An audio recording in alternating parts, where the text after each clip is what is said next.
ॐ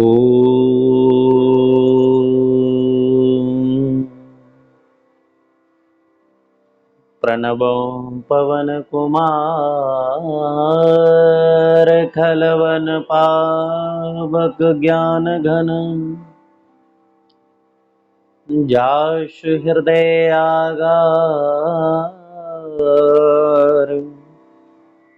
बसहि राम सरस धर।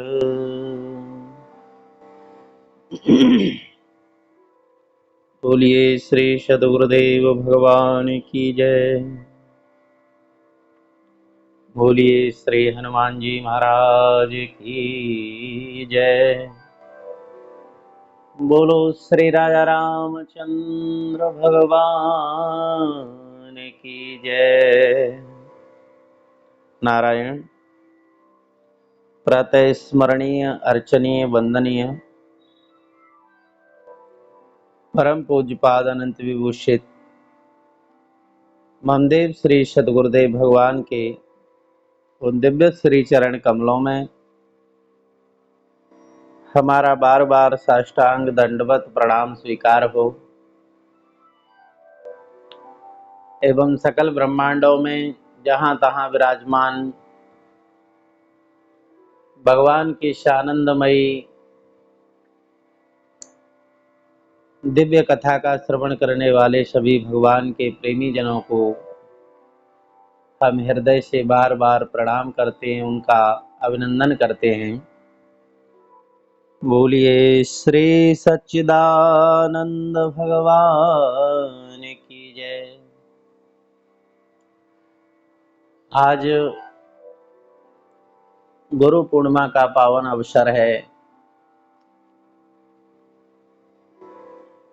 गुरुर् ब्रह्मा गुरुर्विष्णु गुरुर्देव महेश्वर गुरु साक्षात् परब्रह्म तस्मै श्री गुरुवे नमः। जो इस सृष्टि का उत्पत्ति पालन और प्रलय करने वाले तीनों देवों के रूप में जो एक शक्ति है, जो ब्रह्म स्वरूप है, वो ब्रह्म शक्ति ही गुरु है। उन गुरु महाराज के श्री चरणों में बारंबार वंदन।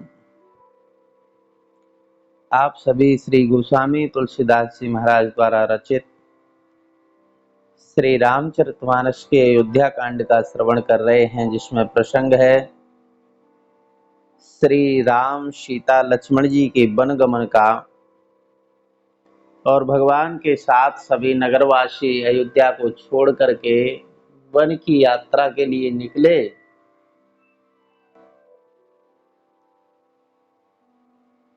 तो उस समय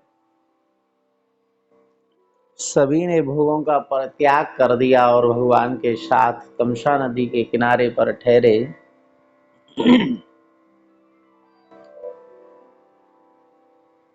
प्रभु श्री राम जी तो कारुण्य रूप हैं, करुणा के अवतार हैं।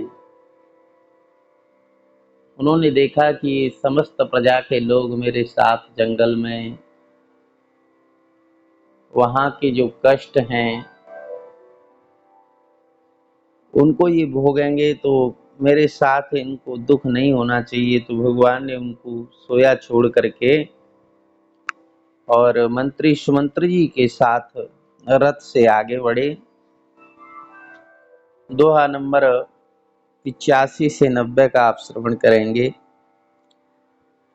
राम लखन सिय जान चढ़े, शंभु चरण शिरुनाय, सचिव चलायु तुरत रथो, हितउ खोज दुरायु। सियावर राम जय जय राम। भगवान शंकर जी के चरणों में सिर नवा करके श्री राम जी, लक्ष्मण जी और श्री सीता जी रथ पर सवार हुए। मंत्री सुमंत्र जी ने तुरंत ही रथ को इधर उधर छिपा करके चला दिया। जागे सकल लोग भय भूरु। गे रघुनाथ भयं अति सोरु। रथ कर खोज कतहु नहीं पावै। राम राम कहे चहु दिस धावै। प्रातःकाल हुआ, सभी लोग जागे तो आपस में शोर मचाने लगे और देखा कि श्री रघुनाथ जी तो चले गए। रथ की खोज की, नगरवासियों ने रथ का कहीं अता पता नहीं चला, तो सभी दुखी होकर के हा राम इस प्रकार पुकारते हुए चारों दिशाओं में दौड़ने लगे, लेकिन कहीं पे भी उनको श्री राम जी का पता नहीं चला। मनहु बारि निधे बूढ़ जहाजू। भयहु बिकल बड़ वनिक समाजू। एक ही एक देहि उपदेशु। तजेहि राम हम जाने कलेशु। जैसे व्यापारियों का समुदाय व्यापार के लिए समुद्र मार्ग से जहाज की यात्रा कर रहा हो, तो जहाज डूबने पर जिस प्रकार व्यापारियों का समुदाय व्याकुल हो उठा, उसी प्रकार यहाँ नगरवासी दुखी हैं और एक दूसरे को उपदेश कर रहे हैं कि देखो प्रभु श्री राम जी ने हमें क्लेश ना हो इसलिए हमको यहाँ छोड़ दिया है।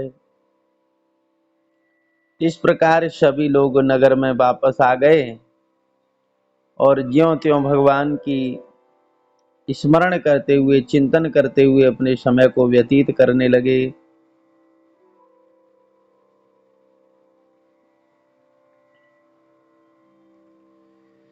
इधर भगवान जो हैं श्रृंगवेरपुर में पहुंचे, वहां गंगा जी का दर्शन किया और उसके बाद में निषाद राज गुह जो कोल भीलों के सरदार थे, भील जाति के थे, उनको जब पता चला कि अयोध्या के नरेश श्री राम जी आए हैं, तो अपने परिवार के सहित कंद मूल फल आदि लेकर के उनके स्वागत के लिए निषाद राज गुहे पहुंचे। भगवान को देखते ही जमीन पर दंडवत लेट गए। भगवान ने उनको उठाया और अपने गले से लगाया। प्रभु श्री राम जी की यही महिमा है कि वो अपने प्रेमी को अपने गले से लगा लेते हैं, अपने हृदय में रखते हैं। ये जाति वर्ण का जो भी झगड़ा है, ये केवल द्वेष बुद्धि रखने वालों के लिए है। जिनके अंदर भेद बुद्धि है, वो जाति वर्ण की व्यवस्था में फंसे हुए हैं। लेकिन जो सर्वम खलविदम ब्रह्म, सब कुछ परमात्मा ही है, ऐसा दर्शन करने वाले, वो किसी जाति वर्ण की ओर नहीं देखती। निषाद राज गुह भगवान के हृदय से लग कर के धन्य हो गए और उनके रुकने की व्यवस्था की। निषाद राजगुह ने पहले तो प्रार्थना की कि भगवान आप हमारे नगर में चलिए, लेकिन भगवान ने कहा कि नहीं सखा, पिताजी ने मुझे नगर में जाने की आज्ञा नहीं दी है, नगर से बाहर वनवास दिया है, इसलिए मैं पिता की आज्ञा के कारण मित्र तुम्हारे नगर में नहीं जा सकता। तो निषाद राज गुह ने वहीं पर भगवान के ठहरने की व्यवस्था बनाई। कोमल कोमल पत्ते बिछा करके भगवान के शयन करने का स्थान बनाया। और जब भगवान को जमीन पर सोते हुए देखा तो निषाद राजगुहे के हृदय में बड़ा विषाद हुआ।